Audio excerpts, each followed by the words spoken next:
50 years ago, we produced all this food at home. Everything come out of the garden. What didn't come out of the garden, you didn't eat. You canned all your meat. You didn't buy very little at the grocery store. And now everything comes from the grocery store. There was a decision made by a lot of people who govern the country that one of the primary goals of a food production policy is to keep stable, cheap food at the retail counter.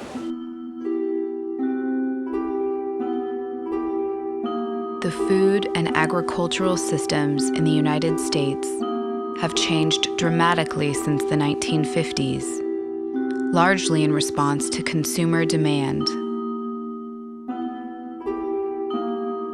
We want a wide variety of foods to be available to us in our local grocery store, all the time, in every season, in the quantities we want, and at a low price. This systematic approach to putting food on tables around the world has made high-efficiency commodity production in Nebraska a primary component in the current global food system. The requirement for food in this little world this little spaceship we all inhabit right now, is going to double in the next 40 years. Okay? The protein and energy that we're going to need for human and animal production is they estimate twice, and that's based on population figures and that sort of thing. Research institutions such as the University of Nebraska's Water for Food Institute are committed to advancing new technologies and management practices to meet this growing demand. Genetic selection, irrigation water management, and crop rotation, to name a few, have done much to increase per capita food production. Large-scale farming will only be part of the solution. For all the advantages of industrial agriculture, there are also many unforeseen and even negative impacts. Lower water tables due to heavy irrigation, loss of native prairies, pollution of ground and surface water, enormous feedlot waste pools, loss of local food processing and distribution systems, degradation of topsoil and deeper soil, windbreaks cut down to accommodate irrigation and feedlot systems, loss of farming opportunities for many young people, decline in rural populations and economies, lowered revenue expectations for non-corporate farmers. While high production at a low cost will remain an important component in our current food system, the current model is not sustainable. You look at the food dollar that's spent by the consumer, depending on which report you want to believe, anywhere from 80 to 90% of that food dollar is for everything but what the farmer did to it. In fact, Nebraska farmers receive about 11 cents on average for every dollar spent on food. The remainder of the food dollar goes toward processing, packaging, transportation, and other services.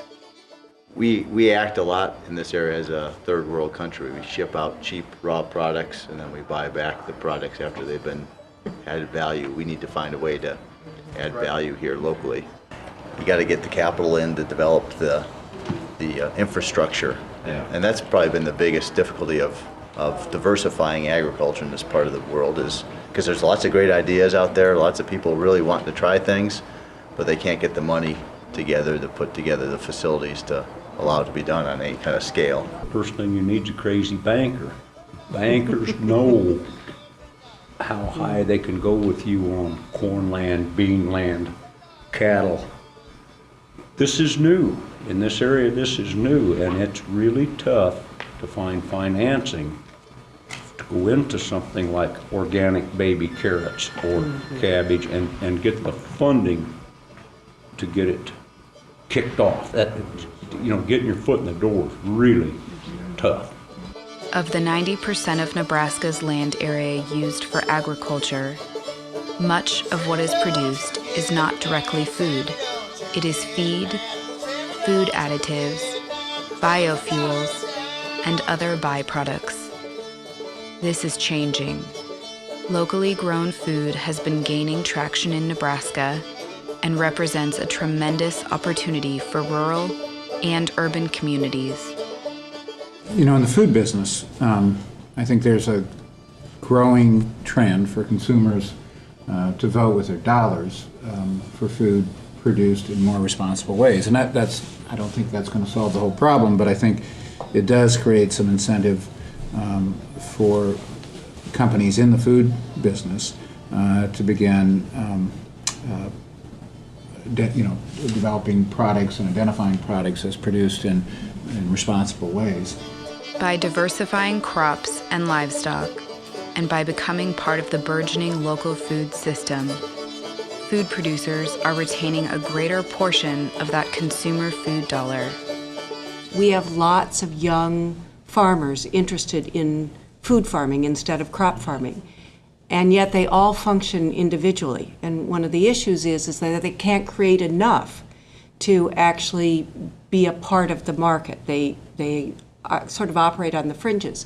And how do we get distributors to begin to help them organize in some way, thinking back perhaps maybe even as long ago as the 40s and how co-ops were formed? How do we get more of that young, new entrepreneurial group of farmers to really begin to see systems that they can build? And I think that is one of the most exciting potential new opportunities for people in rural communities, particularly for family-sized farms. You know, there's a significant share of America's consumers now will pay a premium for food produced locally or in an environmentally responsible way. And tapping into that opportunity, first and foremost, depends on the entrepreneurship of rural people. The benefits of buying responsibly produced local foods extend beyond the producer and into the community.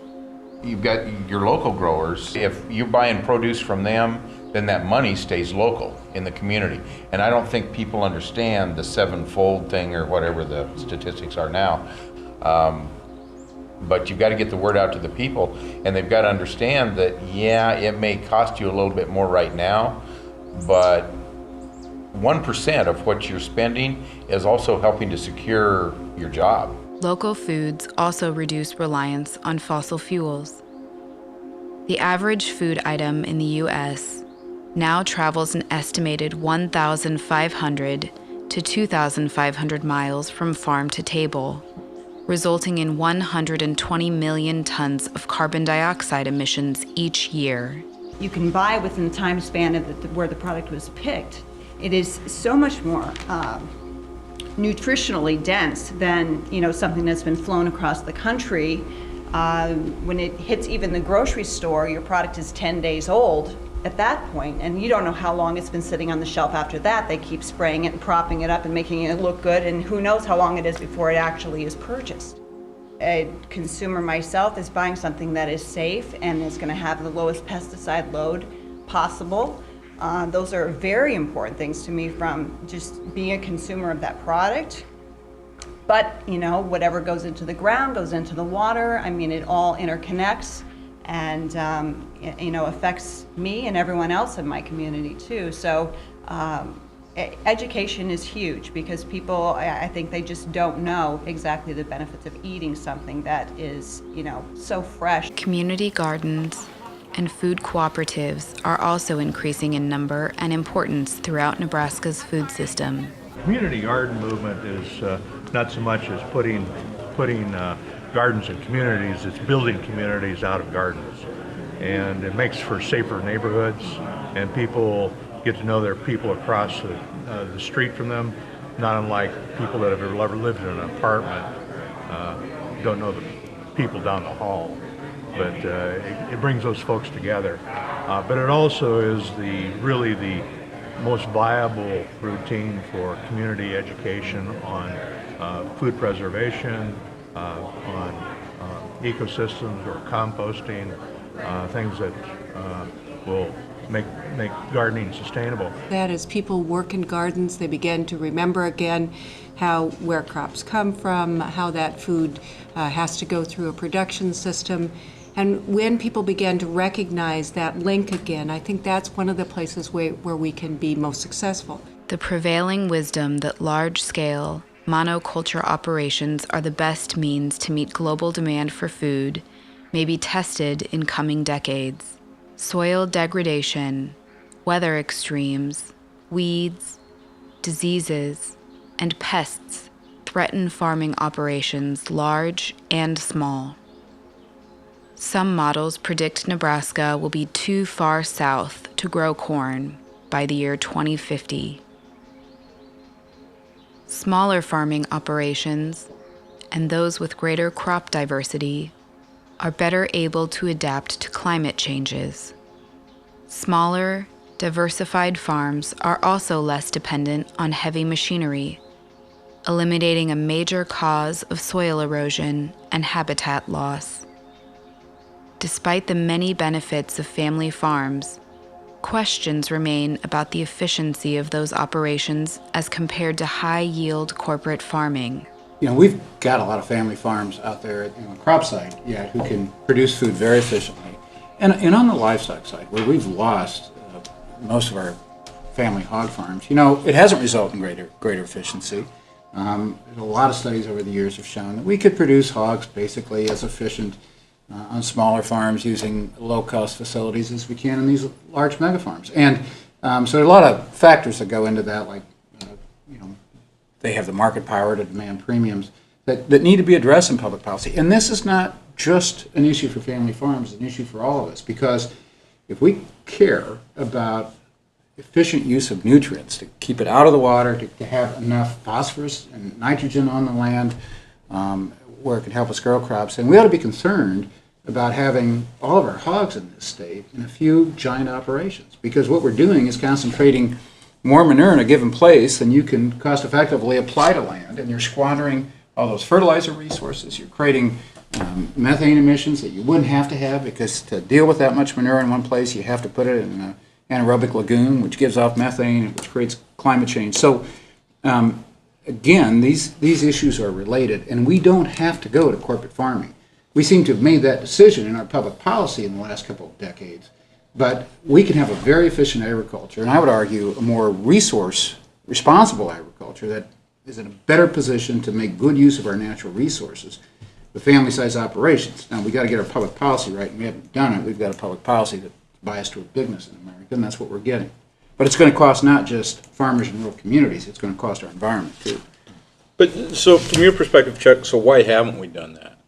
We got to create the policy, but what's prevented that policy from being created if it's the good, right thing to do? Well, I think Washington's pretty dysfunctional, and it has been for some time. And, Washington responds to the most powerful interest. And that's how we've gotten the policy we've got. We've got a policy that's biased toward mega farms and agribusiness. And we could have just over the last 30 years, public policy choices we've made, if we'd have gone a different direction coming out of the 1980s when we're in the farm crisis, and focused our farm programs on family-sized farms, and focused our research in livestock production on sustainable systems and lower investment systems for family farms to raise hogs, and ensure that we had fair markets and competitive markets that didn't disadvantage smaller producers, we'd have a very different hog industry, we'd have very different crop production systems in this state. Our food production is intertwined with dynamic forces. It is farms, both large and small. It is jobs, both on and off the farm. It is rural Nebraska communities. It's cities. And even cities around the world. Here and everywhere, local food production has great potential to sustain smaller family farms and reconnect them to our communities.